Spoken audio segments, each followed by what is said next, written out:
नमस्कार जय जगन्नाथ मु विस्मय बाबन आउ एक नुआ भिडियो रे आपण मानकु स्वागत। दर्शक बंधु आमे समस्ते राति रे आकाश रे कोटी कोटी संख्यार तारा मानकु देखि था किंतु जेते संख्यार तारा राति समय रे आकाश रे देखा गले मध्य सेमानकर आलोक रे धरा पृष्ठ आलोकित हेई थाए कि नहीं किंतु सेही राति रे गोटे जह्न बा चंद्र आकाश रे उइले से लोक मानकु शीतल किरण प्रदान करने सहित धरा पृष्ठ को आलोकित करिथा। दिन परीक्षा नहेले मध्य मनिषटी बाट ठोरे कि चली जाई पारे तेनु से भली तारा थिले केते नथिले केते आपण मानको मनरे प्रश्न उठथबो ए तारा कथा काहे मु आज आपण मानको कहूची कहिबार आज्ञा किछि गोटे निर्दिष्ट महत्व उद्देश्य रहिछि। कथा होची आज्ञा वर्तमान समय रे भारत पाकिस्तान भितर चलीथिबा युद्ध अमेरिकार मध्यस्थता रे ए 2 दिन हैला बंद हो जाइछि किंतु लोकक मनरो भय तुटी नाही।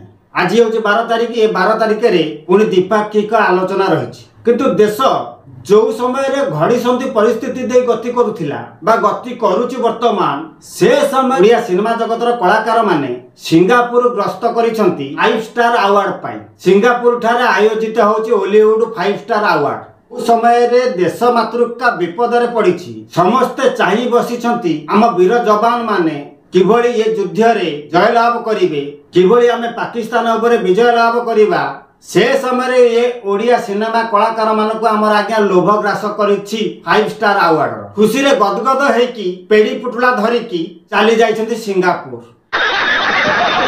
सिनेमा कलाकार मानक आमे कोन कहूचे स्टार राति रे भी आकाश रे आमे देखुचे स्टार सेहित पे वीडियो रो प्रथम रु मु तारा मानकर उदाहरण देथिली। राति रे आकाश रे जेते तारा फुटिले भी जेंति सेमानकर कोनोसी आलोक न थाए धरा पृष्ठ को आलोकित करि पारंती नाही। ये फिल्म स्टार माने होचंती से रात्रि समय रे आकाश रे देखा जाउथिबा तारा मानक सहित समान। गंधेला रे देश भासी जाऊ सैन्य मरी जातु को माने हैरान हुंतु आमे किंतु सिंगापुर जाइकी बुला बुली करिकी सेटारे नाच गीत करिकी ट्रॉफी आनिकी घरर टेबुल ऊपर रखिबाटा दरकार। कुत्ता है तू कुत्ता माने देखैबु एई भली अवार्ड आमे पाइछु से अवार्ड ऊपर मुत आज्ञा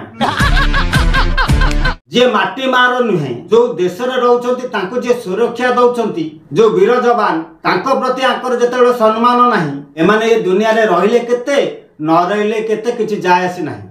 You are right, bro. माने को बड़ा एक्टर ओडिसा रे एमानक सिनेमा के देखु नांती एमाने जागोती पुणी अवार्ड पाई किए दउची आकु अवार्ड से पागल की भलो मु भी जानि परनी के बोलतो नी सारा ओडिसा वासी एनकुडा को निंदा करूछंती। ओडिया सिनेमा जगतर निर्देशक प्रोड्यूसर को ठारो आरंभ करी एक्टर मानक पर्यंत भी एमान को निंदा करूछंती। युद्ध रे केते जण जवान कर हमर जीवन चली जाईची एमाने जाईछंती फिल्म अवार्ड आनिया पाई आको मुह को आगे टिकियले लज्जा नाही बड़ा हरामी हो एमाने ये भारत माटी पे कलंक एमाने भारत माता रहउछंती अयोग्य संतान कलंकित संतान एमानकर देश मातृका पाई टिके भक्ति भाव नाही। जोटी आईपीएल भलिया विश्व प्रसिद्ध खेल बंद हो गला अनेक बड़ बड़ सेलिब्रिटी सोशल मीडिया इन्फ्लुएंसर बड़ बड़ राजनेता एमानकर प्रोग्राम को कैंसिल कर दउछंती। ये सेठी ओडिसा रु जाउछंती भारत बाहर को सिंगापुर नाच गीत करिके पैसा सहित अवार्ड आनिबे बोली शर्म है कुछ। तेज दर्शक बंधु यही आज आलोचनार प्रसंग जो मैंने सिंगापुर जाइछंती देशर विपद समय बाबद आपण मानकर मतामत कौन रहिबो निश्चित भाव में वीडियो कमेंट सेक्शन में कमेंट कर जणाइबे। तेज बर्तमान रहुछि नमस्कार जय जगन्नाथ।